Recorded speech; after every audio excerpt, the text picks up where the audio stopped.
So hello student, कैसे हैं आप लोग सब? आई होप आप लोग ठीक होंगे। सो आज हम लोग चैप्टर नंबर 1 पढ़ेंगे, किसका? इकोनॉमिक्स का। ओके। सो जैसे कि हम प्रॉमिस किया था कि हम कॉमर्स और इकोनॉमिक्स पढ़ाएंगे, तो कॉमर्स का मैंने 4 चैप्टर करा दिया है। तो अब मैं सोचा हूँ कि इकोनॉमिक्स का एक चैप्टर करवा देता हूँ। ओके। हो सकता है कि आप में से कोई भी जो सब्सक्राइबर्स है उन लोग को चाहिए था इकोनॉमिक्स के चैप्टर नंबर 1। तो बस मैं आ दिया हूँ चैप्टर नंबर 1। और फर्स्ट ऑफ ऑल मैं आपको बुक दिखा दे रहा हूँ। जो बुक मैं यूज कर रहा हूँ मैं आपको फर्स्ट ऑफ ऑल दिखा देता हूँ कि मैं कौन सा बुक यूज कर रहा हूँ। क्योंकि क्या क्या होता है कि स्टूडेंट लोगों को परेशानी हो जाती है कि सर कौन सा बुक से पढ़ा रहे, कौन सा बुक से पढ़ा। तो मैं एक बार दिखा देता हूँ, just wait for a while. Students, ये बुक यूज कर रहा हूँ मैं, ठीक है। यहाँ बता भी दे रहा हूँ, Frank certificate economic applications class 9, ठीक है। इसका फ्रंट पेज भी आप देख सकते हैं, डीके शेट्टी लिखे हैं, ठीक है, देख लीजिए आप, ठीक है, ये देख लीजिए। और ये 2024 का प्रिंट किया हुआ है। अगर हो सकता है कि 2025 में भी, मतलब दिस ईयर अगर प्रिंट हुआ है तो मुझे बता देना, मैं उसका भी बता दूंगा। प्लीज मुझे कमेंट में बता देना कि अगर ये फिर प्रिंट हुआ कि नहीं हुआ, या फिर 2024 का ही प्रिंट किया हुआ, क्योंकि 2023 में भी प्रिंट हुआ था और फिर रीप्रिंट हुआ है, ठीक है। पीछे का भी देख लीजिए आप, कॉर्नर का भी देख लीजिए, ठीक है। ओके, तो चलिए शुरू करते हैं। सो फर्स्ट ऑफ ऑल हम लोग जानेंगे चैप्टर नंबर 1 का नाम क्या है, ठीक है। Meaning and definition of economics. Meaning and definition of economics.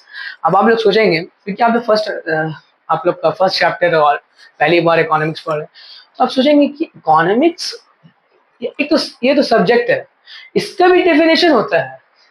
Students, हाँ, इसका भी डेफिनेशन होता है, ठीक है। ये अब पहले जैसे कि अब ये इकोनॉमिक्स भी एक तरीका का सब्जेक्ट है, आपको मालूम ही होगा। देखिए फिजिक्स केमिस्ट्री में मैथ्स होता है, तो एक इकोनॉमिक्स भी उसी तरह है। Okay, excuse me.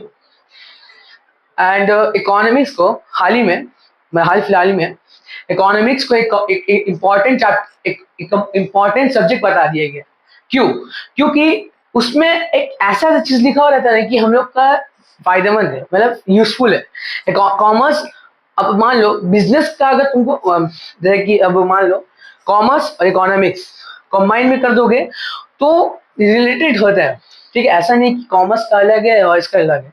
हो सकता है कुछ को डेफिनेशन अलग हो, लेकिन बोलने का मतलब ही है। अगर आप लोग 3 इडियट्स देखे हैं, ठीक है, 3 इडियट्स देखे तो उसमें होगा कि उसका मतलब ही है कि मतलब कि डेफिनेशन अलग अलग है, लेकिन उसका मतलब वो जो बताने मांग रहे हैं वो सेम है।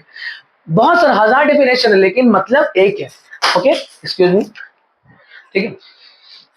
एंड अब उसको बहुत ही इंडिया के बारे में, और इस बुक में आई गेस इंडिया के बारे में ही आधे ज्यादा इकोनॉमिक्स के बारे में बताया गया, इकोनॉमी के बारे में। एंड हो सकता है और वर्ल्ड का भी होता है, और भी बहुत सारा कंट्री का होता है अलग अलग बुक्स में।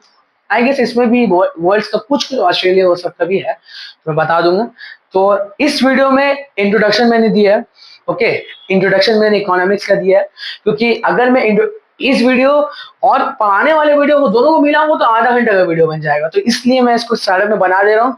फिर मैं वो चैप्टर जो चैप्टर नंबर 1 है उसको शुरू करेंगे। Okay, meaning every single thing, ठीक है, ब्रीफली मैं बताऊंगा। 4 फादर्स है इसका, नाम अभी लूंगा नहीं, जो नेक्स्ट वीडियो में शुरू करेंगे उसमें मैं बताऊंगा, ठीक है। तो मैं बुक दिखा दी, सब्जेक्ट दिखा दी, और मैं इस वीडियो को एंड कर रहा हूँ, फिर मैं नेक्स्ट वीडियो भी शुरू करेंगे। ओके।